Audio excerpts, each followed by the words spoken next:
हरिवंश महाराज जी, गुरुदेव, जैसे समय बीत रहा है, समाज में अशांति, गृह युद्ध जैसी स्थिति बनती जा रही है। देश विदेश में बढ़ते तनाव और अपराध को देखते हुए क्या एक ग्रस्त साधक को अपने परिवार की आत्मरक्षा के लिए प्रयास करना चाहिए? क्या उन्हें अपने बच्चों को आत्मरक्षा की शिक्षा देनी चाहिए? क्या साधक को इस ओर क्या आत्मरक्षा भगवान के बिना आप कर सकते हैं?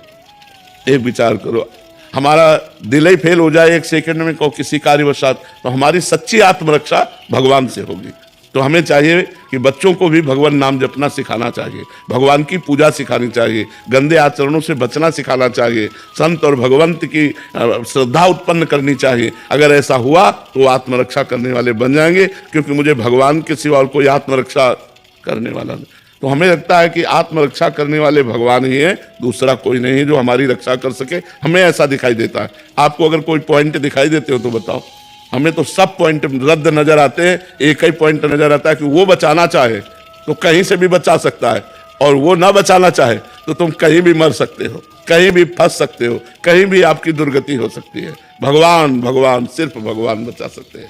राधे राधे महाराज जी, बार बार मन सांसारिक जीवन से विरक्त होने की तरफ दौड़ रहा है, बट पारिवारिक मोह के कारण छोड़ भी नहीं पा रहा। और नहीं, संसार से विरक्त होकर जाओगे कहाँ में, ये बता दो कहाँ जाओगे?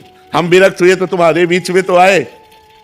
भागना कहीं नहीं है, अपने कर्मों का सुधार कर लेना है, कहीं भाग के नहीं जाना।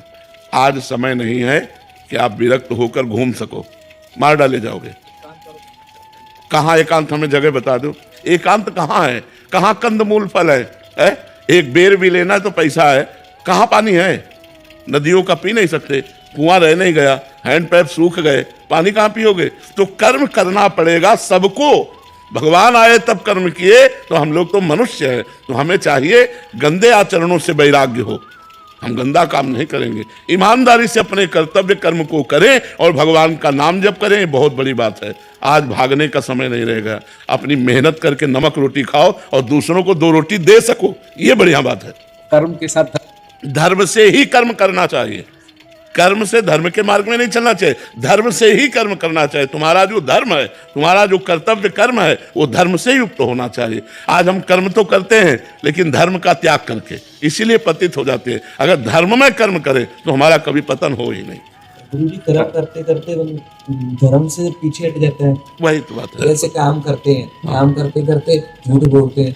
हाँ बिल्कुल बिल्कुल, घूस ले लिया, बेईमानी कर दी, निर्दोष को दंड दे दिया, दोषी को छोड़ दिया, ये सब अधर्म है।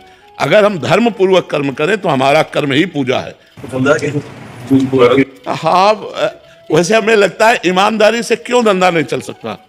भाई, ये कपड़ा जैसे आप बेचते हैं, 100 का लाए हैं तो पता है आप मुनाफा ले रहे हैं, आप 150 रुपया बोलिए, पर ये मत बोलिए कि कसम से कह रहा हूं इस 150 का हम लाए हैं, ये मत बोलिए। नहीं, लोग कहने लगते ना तो ये बात मत कहो। आप 150 का बेच रहे हो, पक्की बात है, क्योंकि अगला आदमी जानता है ये दुकान मकान परिवार सब इसी से चल रहा है, तो मुनाफा जरूर लेगा, तो उसमें ज्यादा झूठ बोलने की जरूरत नहीं है। महाराज जी, मैं जीवन में ये प्रयास करता हूँ कि धर्म का पालन करूँ, लेकिन अगर कोई व्यक्ति हमारे साथ अधर्म करके, छल करके कोई करे, तो क्या हमें उसका जवाब देना चाहिए उसी तरीके से, या शांत? नहीं, उस तरीके से नहीं देना चाहिए, अपने धर्म से जवाब देना चाहिए, अपने धर्म से जवाब देना। जैसे आप छल कर रहे हो हमारे साथ, हमें पता है, तो हम आपसे बोलेंगे कि देखो आप हमारे मित्र हो, लेकिन आप हमारे साथ ये छल कर रहे हो, ये आप प्रमाणित करो ये छल नहीं, और आप छल कर रहे हो, मैं तुम्हें क्षमा करता हूं, लेकिन भगवान तुम्हें क्षमा नहीं करेंगे। जाओ, मैं तुम्हें क्षमा करता हूं, हमारा धर्म है क्षमा करना, मैं क्षमा करता हूं, लेकिन मैं तुम्हें बता दे रहा हूं कि ये जो कर्म तुम कर रहे हो ये छल युक्त है, इसका फल अधर्म है, और अधर्म का फल दंड है। तो हमें कोई इसमें दिक्कत की बात नहीं है। सत्य से चलना थोड़ा कठिन है, पर चला जा सकता है। परंतु महाराज जी, आजकल देखा जाता है कि समाज में जो अधर्म के काम कर रहे हैं वो ही ज्यादा सुखी दिखते हैं। कब तक हमें इसका उत्तर दो? क्या आपको पता है अधर्म करने वाला 4 दिन हाइलोजन की तरह चमकता, फिर फ्यूज हो जाता है, और धर्म से चलने वाला दीपक की तरह जलता है, लेकिन कुल परंपरा तक जलता रहता है। तो हाइलोजन की तरह जलना पसंद करोगे या दीपक की तरह? लेकिन ज्यादातर तो लोग आजकल हेलोजन की तरह ही जलना पसंद। तो फिर जल जाते हैं ना। वो जीवन अच्छा कि अपनी साइकिल से चल के जी लो, वो अच्छा। पर भाई, धर्म कर्म से जब चलते हैं तो फिर बीवी नहीं जीने देती। ऐसा नहीं है, ऐसा नहीं है, उसको समझाया। अब सही बात तो हमें ये लगता है कि यदि हम दोनों प्यार करते हैं और समझाया जाए कि धर्म से यदि नमक रोटी खाएंगे तो हमारे बच्चे अच्छे ग्रेजुएट होंगे, और अधर्म से यदि हम, तो हमारे बच्चों पर प्रभाव पड़ेगा, हमारे परिवार पर को प्रभाव पड़ेगा। भाई, जब वो दूसरों को देखते हैं ना कि दूसरों के भी बच्चे गाड़ी में चल रहे हैं हम मोटरसाइकिल पे ही चल रहे हैं तो फिर दिक्कत आ जाती है वहाँ। हाँ, लेकिन उनका पुण्य है ना, पूर्व का उनका पुण्य है, और हमारा पूर्व का ये प्रारब्ध मतलब भुगतना पड़ेगा। ये भोगना पड़ेगा। अगर आप गाड़ी भी ले लेंगे तो आपको आना मोटरसाइकिल पे ही पड़ेगा। राधे राधे महाराज जी मेरे गुरुजी श्री श्री परमहंस योगानंद जी प्रकट रूप में तो नहीं है, मैं उनकी शिक्षा लिखित रूप में ग्रहण करता हूँ। महाराज जी मेरा प्रश्न है कि क्या मैं अपने गुरुदेव को ही अपना आराध्य या इष्ट मानकर उनकी पूजा, ध्यान, नाम जप, जय गुरु कर सकता हूँ? क्या मैं सही चल रहा हूँ? ऐसा करना चाहिए। गुरु साक्षात पर ब्रह्म तस्मै श्री गुरुवे नमः।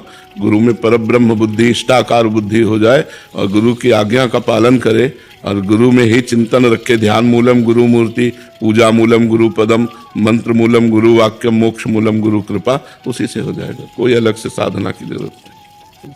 श्री हरिवंश महाराज जी यदि ईश्वर ने सृष्टि की रचना किसी इच्छा या कामना से की तो क्या ये मानना उचित होगा कि ईश्वर भी इच्छा के अधीन है महाराज जी, या मनुष्य अपनी इच्छाओं का प्रत्याग? फिर ईश्वर की इच्छा से तो सृष्टि हुई, लेकिन ईश्वर की इच्छा इस समय आपके अंदर नहीं, इस समय आपकी इच्छा है। अगर अपनी इच्छा को ईश्वर की इच्छा में मिला दें तो आप महापुरुष हो गए। आप अपनी इच्छा को मिटा दें तो वही तो नहीं हो पा रहा है। हम अपनी इच्छा को ईश्वर की इच्छा में नहीं मिला पा रहे हैं, हम अपनी इच्छाएं अलग से रख लिए। और 3 गुणों की माया की रचना है, जिसमें एक राक्षसी प्रवृत्ति है तमोगुण, एक घोर प्रवृत्ति अशांत प्रवृत्ति है रजोगुण, और एक शांत प्रवृत्ति है सतोगुण। इन्हीं में विचरण करता रहता है पूरा संसार। कोई त्रिगुणातीत होकर अपनी इच्छाओं को भगवान में समर्पित करके, जाहि न चाही कबहु कछु, तुम सन सहज स्नेह बसहु निरंतर तासुर सो राउर निजगे। जिसने इच्छाओं को मिटा दिया वो भगवान को प्राप्त हो गया, फिर भगवत स्वरूप हो गया। भगवान की इच्छा से ही जगत रचा है, लेकिन इसमें जो जगत में इच्छाएं हम कर रहे हैं वही हमारे बंधन का कारण है। इच्छा रहित तो हो जाना ही बंधन मुक्त हो जाना है, इच्छाएं ही बंधन है। देखो इसमें भगवान इच्छा कर रहे हैं कि आप कर रहे हो, आप इच्छा कर रहे हो। आप इच्छा छोड़ दो, इच्छा रहित हो जाओ तो आप देखोगे भगवत स्वरूप आनंद आपके अंदर आ गया। इच्छाएं मिटाने के लिए तो साधना की जाती है। जा ही न चाहिए कबहू कछु, कभी कुछ नहीं चाहिए, कोई इच्छा नहीं। सकल कामनाहीन जे राम भगति रसलीन, जो सारी कामनाओं को छोड़ देते वो भगवान के प्रेम रस में लीन हो जाते हैं। कामनाएं तो हमें जगत में फंसाए, कुछ कामनाएं पाप करवा रहे हैं, कुछ कामनाएं पुण्य करवा रहे हैं। तो बार बार लोकांतर में पुनरपि जननम पुनरपि मरणम पुनरपि जननी जठरे शयनम, यही खेल हो रहा है। इच्छाओं का त्याग कर दो, अभी भगवत प्राप्ति का अनुभव हो जाएगा। समझ पा रहे हैं आप? महाराज जी कुछ भी करते हैं तो अगर असफलता मिलती है तो मन घबरा जाता है, निराशा सफलता पूर्व जन्म के प्रारब्ध कर्म के अनुसार मिलती है। जैसे हम बहुत पढ़े लिखे लेकिन हमें नौकरी नहीं मिल रही, लाखों रुपया लगा रहे लेकिन व्यापार में सफलता नहीं मिल रही, क्योंकि आपको दुख भोगना है। आपने ऐसे कर्म किए हैं कि उनके परिणाम में आपको दुख भोगना है, इसलिए असफलता, इस असफलता में भी हम सफलता खोज लें, ये आध्यात्मिक ज्ञान है। अगर आध्यात्मिक ज्ञान नहीं है तो फिर लाभ नहीं मिल पाएगा। असफलता में भी सफलता, जैसे दोनों किडनी फेल हैं, परेशानियां हैं, लेकिन कोई परेशानी नहीं, भगवान की कृपा से जो होना चाहिए वो हो रहा है, बस आनंद है। क्यों? क्योंकि आनंद स्वरूप भगवान से हम जुड़े हुए हैं। अगर आप जुड़ो तो असफलता भी सफलता में बदल जाएगी। वो भगवान करतुम अकर्तुम अन्यथा करतुम सर्व समर्थ ईश्वर है। देखो सुदामा जी का प्रारब्ध, 3-3 4-4 दिन भोजन नहीं मिलता था, और श्री कृष्ण की कृपा सुदामापुरी बना दी। तो कृपा और प्रारब्ध, इनमें अंतर है। प्रारब्ध से तो हम असफल हो जाएंगे, लेकिन कृपा हमें सफलता प्रदान करेगी। इसलिए हमें नाम जप करना चाहिए, अच्छे आचरण करना चाहिए और परोपकार करना चाहिए, दूसरे जीवों को सुख प्रदान करना चाहिए। इससे बहुत जल्दी भगवान की कृपा हमारे ऊपर हो जाएगी और हम मंगलमय सफलता को प्राप्त हो जाएंगे।